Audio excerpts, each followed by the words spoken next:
देशाच्या नवीन शिक्षण मंत्र्यांचे शिक्षण किती? प्रल्हाद जोशी यांच्याकडे कोणती डिग्री? धर्मेंद्र प्रधान यांच्या राजीनाम्यानंतर मंत्री प्रल्हाद जोशी यांच्याकडे शिक्षण मंत्रालयाचा अतिरिक्त कार्यभार सोपवण्यात आला आहे. आज आपण जोशी यांचे शिक्षण जाणून घेऊयात. देशाच्या राजकारणात आज मोठी घडामोड पाहायला मिळाली. राष्ट्रपती द्रौपदी मुर्मू यांनी पंतप्रधानांच्या सल्ल्यानुसार केंद्रीय शिक्षण मंत्री धर्मेंद्र प्रधान यांचा राजीनामा स्वीकारला आहे. यासोबतच केंद्रीय मंत्री प्रल्हाद जोशी यांच्याकडे त्यांच्या विद्यमान मंत्रालयासोबतच शिक्षण मंत्रालयाचा अतिरिक्त कार्यभार सोपवण्यात आला आहे. आता ते ग्राहक व्यवहार, अन्न व सार्वजनिक वितरण मंत्रालयासोबतच शिक्षण मंत्रालयाची जबाबदारी सांभाळणार आहेत. आज आपण प्रल्हाद जोशी नेमके कोण आहेत आणि त्यांची शैक्षणिक पात्रता काय आहे याबाबत सविस्तर माहिती जाणून घेऊयात. सामान्य कुटुंबात जन्म.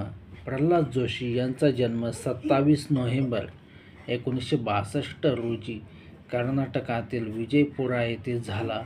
त्यांचे वडील स्वर्गीय व्यंकटेश जोशी हे भारतीय रेल्वेमध्ये कर्मचारी होते, तर त्यांच्या आईचे नाव मालतीबाई होते.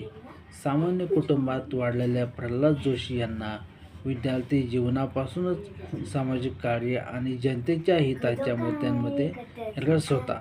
पुढे त्यांनी सामाजिक उपक्रमांसोबतच एक बिझनेस उभारला आणि त्यानंतर सक्रिय राजकारणात प्रवेश केला. प्रल्हाद जोशी किती शिकलेले आहेत? प्रल्हाद जोशी यांनी आपले प्राथमिक शिक्षण रेल्वे स्कूलमधून घेतले. त्यानंतर त्यांनी हुबळी येथील न्यू इंग्लिश स्कूलमधून शालेय शिक्षण पूर्ण केले. उच्च शिक्षणासाठी त्यांनी कर्नाटक विद्यापीठ, धारवाड यांच्याशी संलग्न असलेल्या के.एस. आर्ट्स कॉलेज हुबळी येथे प्रवेश घेतला आणि बॅचलर ऑफ आर्ट्स ही पदवी मिळवली. पदवीचे शिक्षण पूर्ण केल्यानंतर ते सामाजिक आणि सार्वजनिक जीवनात अधिक सक्रिय झाले. केंद्रात सांभाळल्या महत्त्वाच्या जबाबदाऱ्या. प्रल्हाद जोशी यांनी आतापर्यंत केंद्रात अनेक महत्त्वाच्या जबाबदाऱ्या सांभाळलेल्या आहेत. 30 मे 2019 रोजी त्यांनी पहिल्यांदा केंद्रीय मंत्री म्हणून शपथ घेतली होती. त्यावेळी त्यांच्याकडे संसदीय कार्य, कोळसा आणि खाण मंत्रालयाची जबाबदारी देण्यात आली होती. त्यानंतर केंद्र सरकारमध्ये त्यांच्याकडे वेळोवेळी विविध महत्त्वाच्या मंत्रालयांची जबाबदारी सोपवण्यात आली. आता त्यांच्याकडे शिक्षण मंत्रालयाचा अतिरिक्त कार्यभार देण्यात आला आहे.